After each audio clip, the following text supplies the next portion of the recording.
সংবিধান এই বাংলাদেশে আর আমরা থাকতে দিতে পারি না। আমরা আজকে এই মঞ্চে মুজিববাদী সংবিধান শেষ করে দিয়ে নতুন সংবিধান চাইতে এসেছি। সংগ্রামী সহযোদ্ধারা, আমাদের যে লড়াই, এই লড়াই শুধু 24-এর জন্য লড়াই না।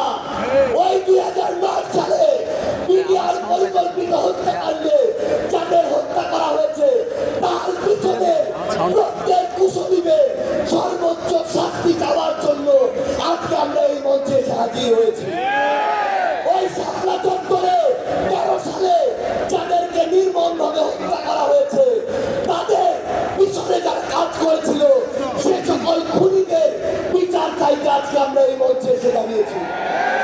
বাংলাদেশের আপামর ছাত্র জনতা, আমাদের সংগ্রামী সহযোদ্ধারা, আমরা শুধু আপনাদের স্পষ্ট করে একটা জিনিস বলি, এই বাংলাদেশে যেমন ইসলাম ফোবিয়ার জায়গা হবে না, ইসলাম বিদ্বেষের জায়গা হবে না।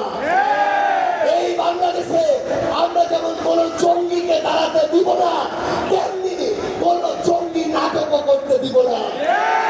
এই বাংলাদেশে সিভিল সোসাইটি নামে কোন দালালকে আর ক্ষমতার চাটুকারিতা করে পার পেতে আমরা দিব না।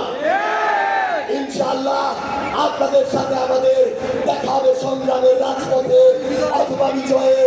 ইনকিলাব জিন্দাবাদ, এনসিপি জিন্দাবাদ।